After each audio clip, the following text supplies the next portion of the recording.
اعوذ باللہ من الشیطان الرجیم، بسم اللہ الرحمن الرحیم۔ ریئل ہیلتھ کیئر ٹپس سے آپ کا دوست ڈاکٹر محمد ندیم آپ کی خدمت میں حاضر ہے۔ دوستو، آج ہم بات کریں گے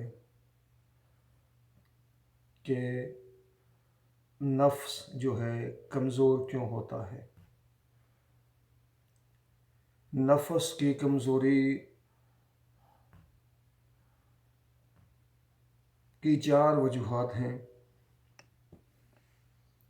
اگر وہ 4 وجوہات ہم ہونے نہ دیں تو ہمارا نفس کبھی بھی کمزور نہیں ہوگا۔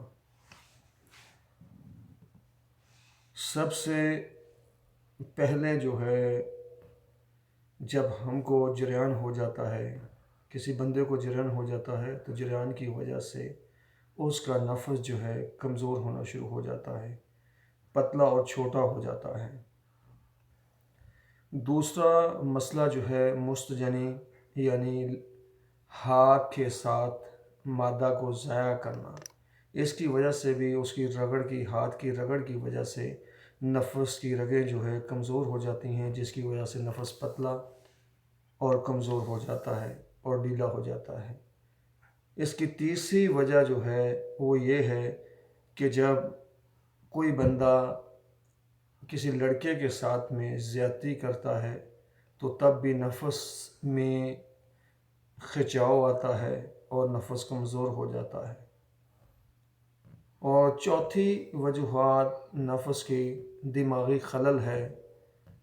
جب ہم گندی فلمیں دیکھتے ہیں، گندی تصویریں دیکھتے ہیں، تو اس کی وجہ سے ہمارے اندر جو ہے، دماغ کے اندر برے خیالات پیدا ہونا شروع ہو جاتے ہیں۔ جب برے خیالات پیدا ہونے شروع ہو جائیں تو اس کی وجہ سے بھی دن بدن جو ہے نفس کمزور ہونا شروع ہو جاتا ہے۔ تو یہ جو چوتھی وجہ ہے، اس کو کنٹرول کرنا یا مستزنی کو کنٹرول کرنا، یہ صرف جو ہے جب ہم اپنے اندر گرمی اور خشکی کو پیدا کر لیتے ہیں تب یہ حالت ہوتی ہے۔ اگر ہم فاسٹ فوڈ کا استعمال کم کر دیں تو اس چیز سے بچا جا سکتا ہے۔ باقی نفس کی کمزوری کے حوالے سے میں نے جو ویڈیو اپلوڈ کی ہے، آپ ویڈیو وہ دیکھ لیں، انشاءاللہ آپ کا نفس جو ہے دوبارہ بحال ہو جائے گا۔ تو ان چیزوں سے پرہیز کریں تاکہ آپ کو آنے والے وقت میں شادی کے بعد شرمندگی کا سامنا نہ کرنا پڑے۔